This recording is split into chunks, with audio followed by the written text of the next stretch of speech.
नमस्कार मित्रों, मैं हूं अवधेश कुमार।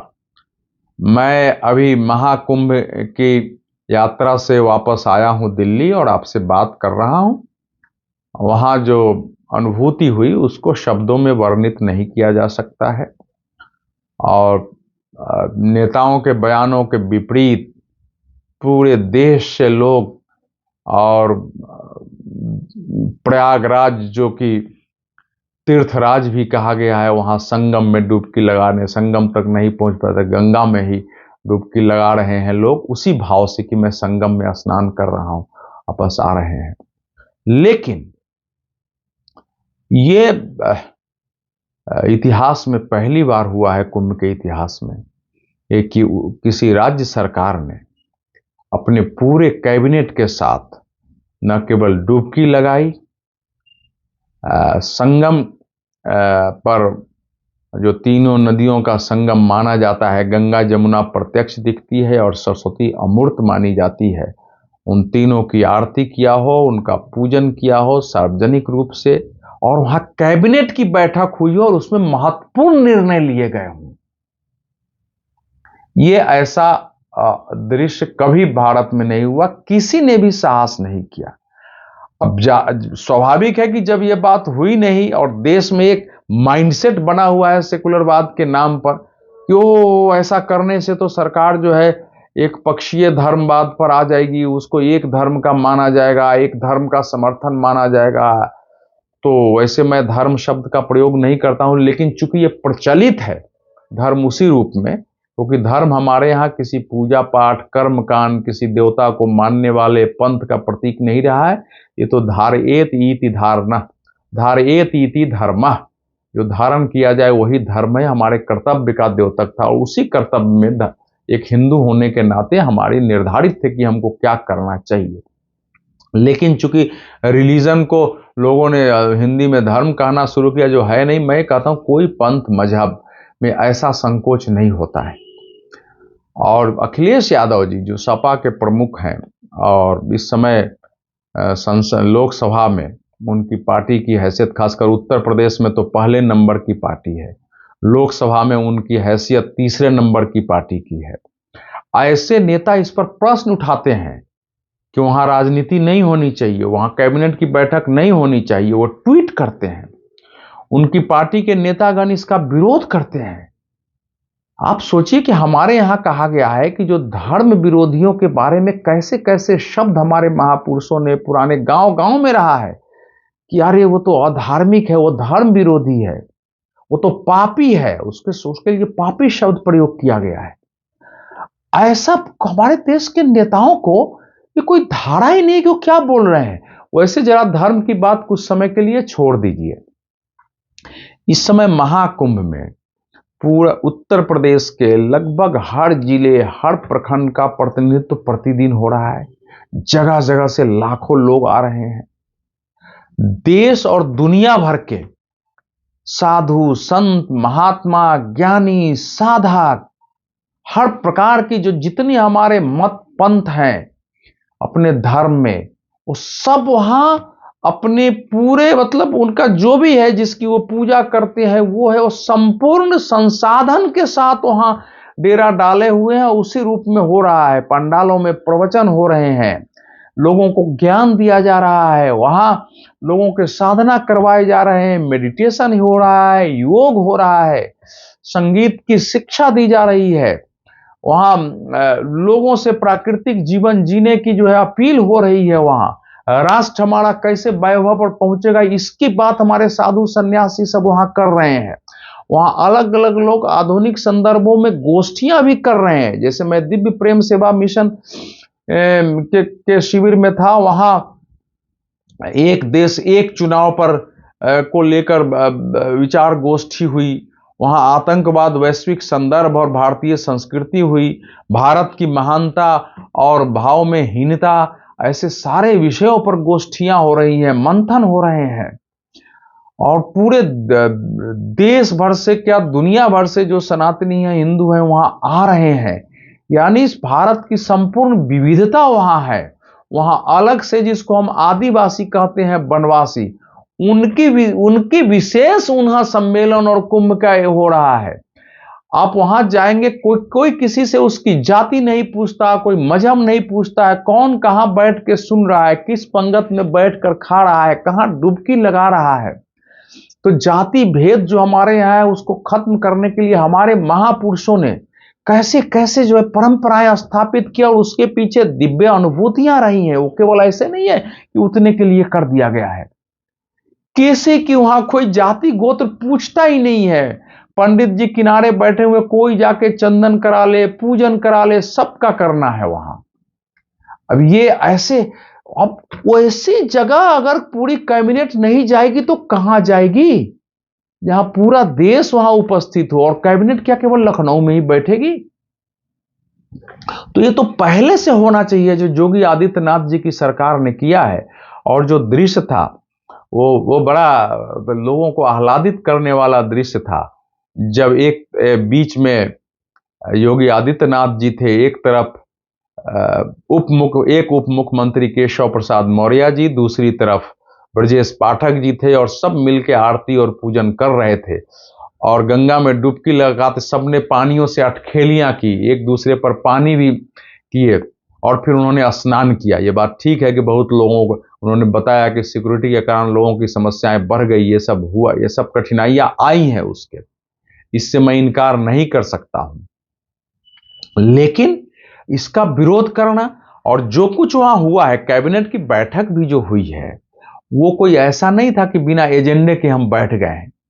7 राज्यों को 7 जिलों को धार्मिक सर्किट में शामिल करने का निर्णय हुआ है।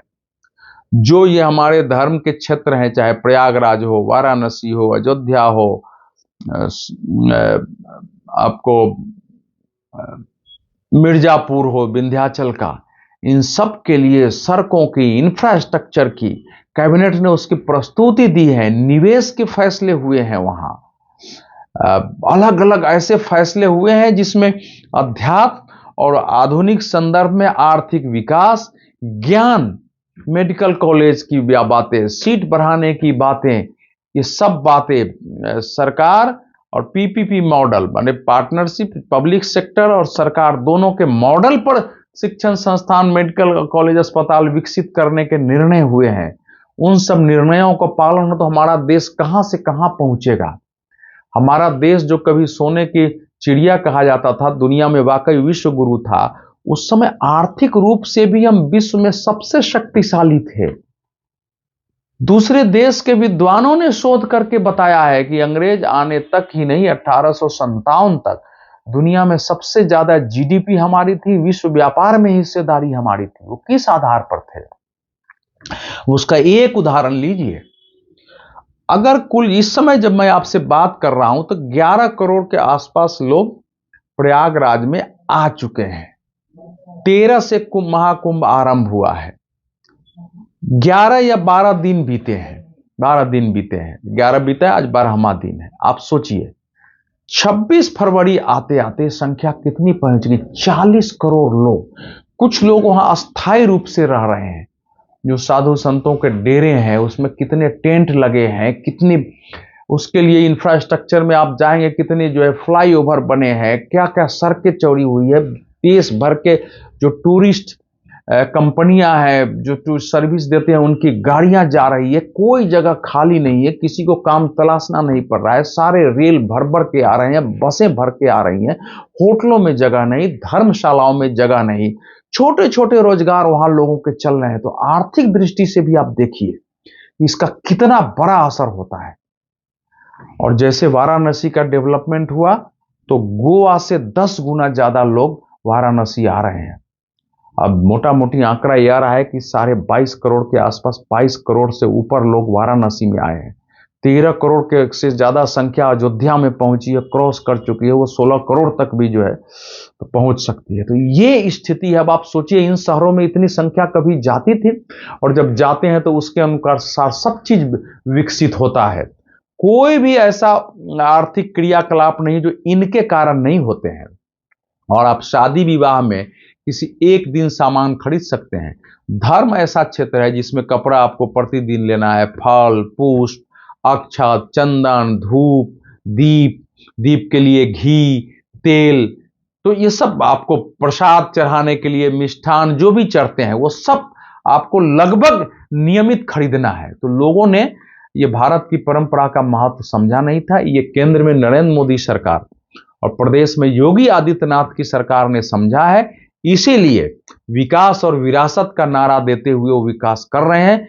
लेकिन मतलब हैरत का विषय है कि अगर किसी मुस्लिम मजहब के अंदर, इस्लाम मजहब के अंदर या ईसाइयत के अंदर या सिखों के इतने बड़े कार्यक्रम हो, वहां कैबिनेट की मीटिंग होती, तो क्या अखिलेश यादव इसका विरोध करते, इस पर प्रश्न उठाते? नहीं उठाते। तो जब हिंदू होने वाले हिंदू नेताओं का, जो स्वयं को कहते हैं कि हम तो उनसे बड़े हिंदू हैं, अखिलेश जी की पार्टी के लोग बोलते हैं हम योगी आदित्यनाथ से बड़े हिंदू हैं, वो तो पाखंडी हैं, भगवा वस्त्र पर प्रश्न उठाते हैं उनके, वो क्या ये हिंदुत्व होने का लक्षण है कि जहां पूरा सनातन, वहां बौद्ध भी आ रहे हैं, जैन भी आ रहे हैं, हालांकि वो बौद्ध की परंपरा अलग रही है, जैनियों की अलग है, लेकिन आपको मुझे बहुत सारे जैन बौद्ध वहां मिल गए। सिख तो अपने को सनातनी, जो पुराने जो सिख समझते हैं उनको मालूम है कि सिख जो पंथ है उसकी स्थापना हिंदू सनातन धर्म की रक्षा के लिए हुआ था। तो पहुंचने वाले वो भी वहां है, उनके भी डेरे वहां लगे हुए हैं, वो सभी आ रहे हैं। और उसमें ऐसा बयान, ये तो शर्मनाक है। इसके लिए क्या शब्द प्रयोग करो इतने बड़े नेताओं के खिलाफ।